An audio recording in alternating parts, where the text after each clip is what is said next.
series, today we will know about a very interesting quick case study, though it is a failure case study, but we will know about the case of Nokia. How a Nokia big giant and a monopoly holder in the market was wiped out from the market. Let's see the history first. Actually, Nokia started in Finland in 1865. In 1865, it bought a telecom company, and the company name was Mobilia.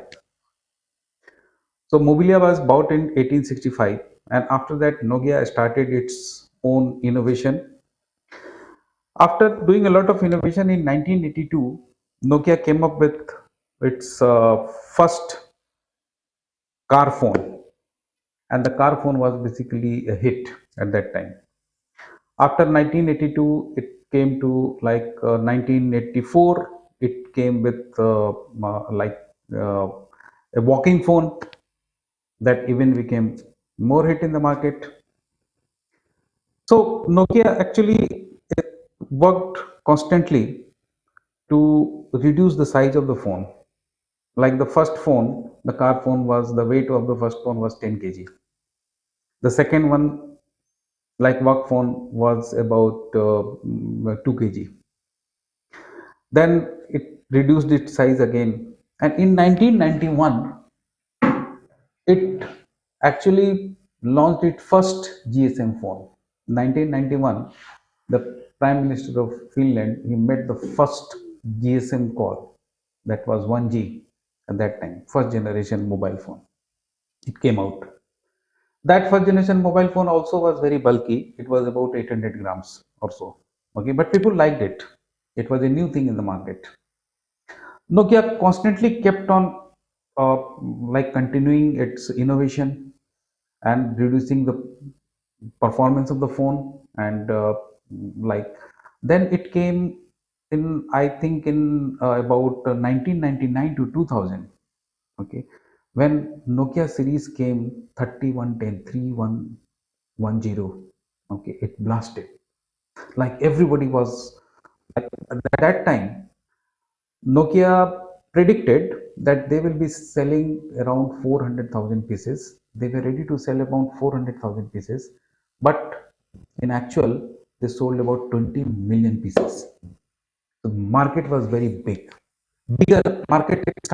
Market kept on expanding and expanding, and in fact, there was no competitor of Nokia at that time. There was only one competitor, that was Motorola. And Motorola was too far behind Nokia. Okay, so actually, literally, Nokia had no competitor at all.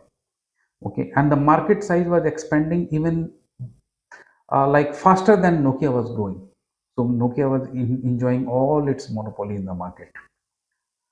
So what happened, that they kept on increasing the production capability, and then it was like in I think in 2000 they launched Nokia N series.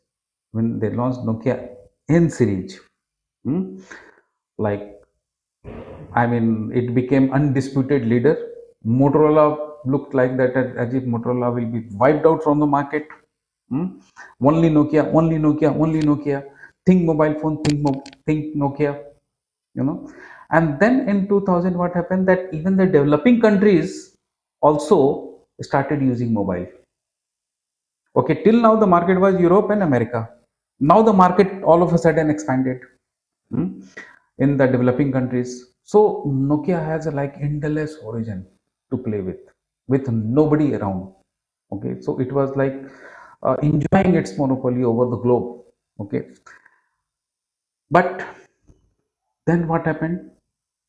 By that time, the production capability of Nokia was increased so much. Okay, that they did all the innovation only in hardware. Okay, and then the size of Nokia became very bulky. Hmm?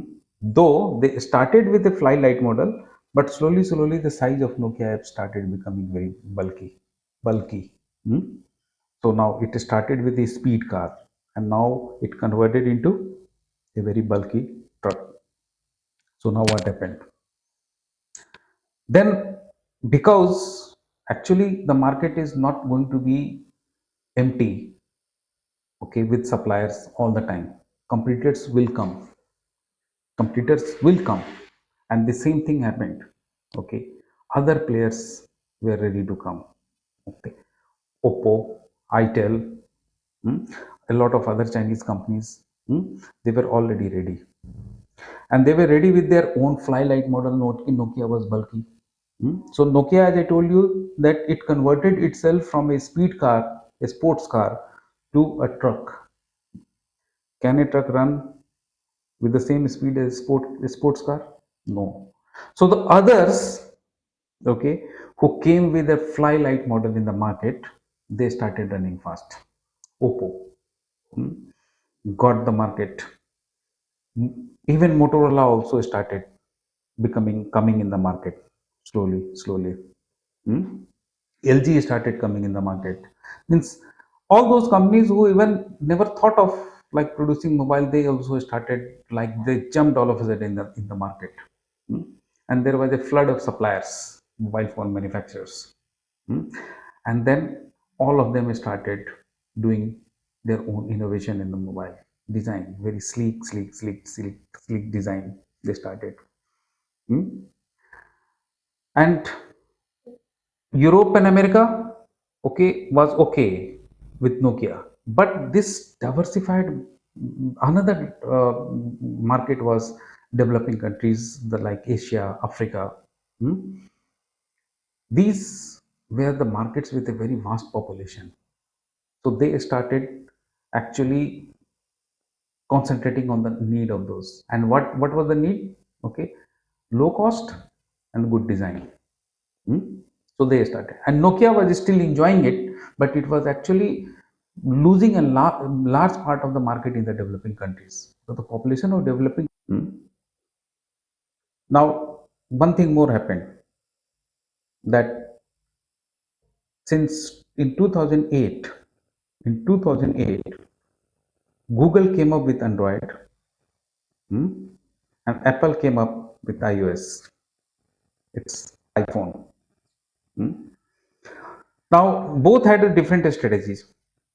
Okay, Apple was the market for elite. Okay, and Google was a common market. It was an open source operating system, and this converted the whole dynamics of the market.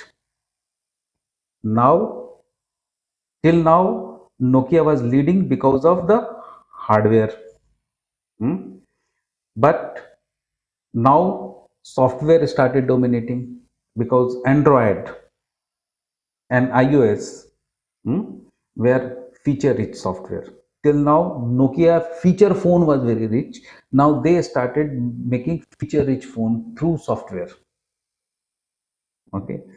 So now what happened? Nokia was still sticking to Symbian. It was not ready to move out of Symbian. And not only this, Nokia was a very closed system. So, and Android was open system. Okay. So all the developers started developing application fast over on compatible with Android, iOS.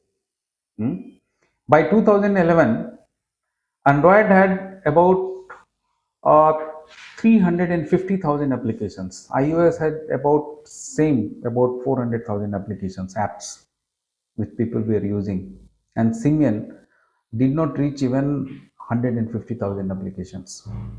The reason was that the Symbian system, it was not easy for the developers.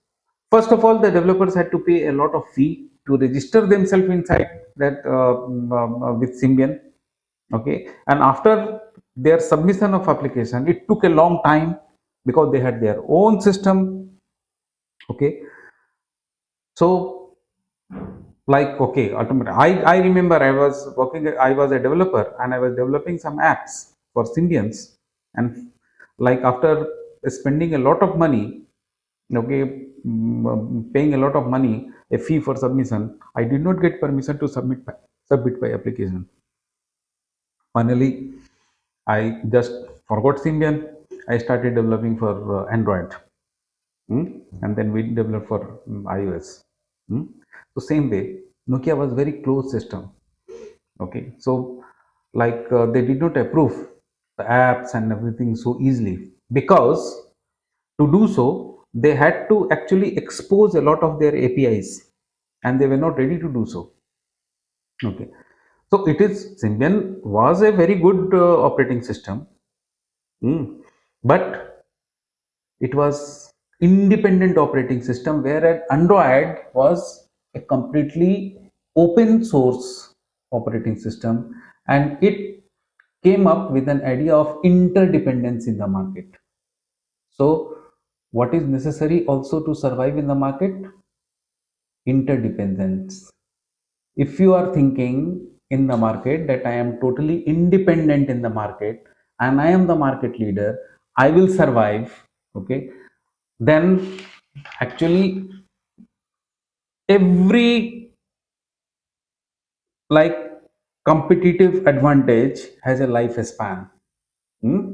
And that competitive advantage, that lifespan will end when in this time of recession. So all those companies generally you will see that in the time of recession survive, who are actually growing in an ecosystem. Okay, so interdependence and growing in an ecosystem is very very important. Okay, what happened with Nokia? By 2012-13, Nokia was completely wiped out. Though it tried a lot, okay, to come up again, to change the strategy. But there again, there were so many issues, internal and external. Okay, Nokia did a lot of mistakes. Basically, for like to implement any kind of policy in Nokia, it was not easy because Nokia was such a bulky company that it had to go a lot of number of approvals. So what happened? That a technical person who is working as an IT engineer, if he is putting a suggestion, by the time it will be implemented, it will take too much time because it has go to a lot of steps for approval. You know, so what happens that when you make a complete bulky decision making system where the decision making is not easy, okay, where the decision making is not easy, okay, then what happens that by the time you take decision, okay, the market shape is completely changed, the requirement is completely changed. Hmm? So this is what happened used to this is what happened with Nokia. Okay, and the second thing, what happened, a wrong decision. Hmm? Nokia tried to join hand with wrong partners. By the time, okay, they decided that okay, let's dump Symbian, okay, let's be a part of the ecosystem. And then what happened, they thought that no, we will not go with Android because we are exclusive. Hmm? We are exclusive. So instead of going with Android, hmm, they decided that okay, no, let's go with Windows software. We are leader in hardware and software. We will make a great combination. But they forgot that actually Windows was never compatible for mobile. It's a very good software for desktops, but it was never compatible for mobiles.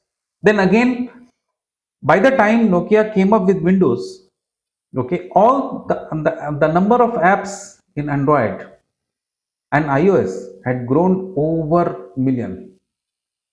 And Windows was starting. So who will buy Nokia Windows Mobile? Okay, because you have very limited number of apps. By the time they decided this, Windows and Nokia, they shook hand with each other.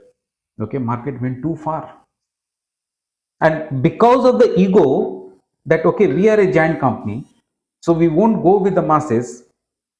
Okay, they did not go with Windows, which was a completely wrong decision. Okay, and that is where Nokia, by 2014, Nokia was completely wiped out.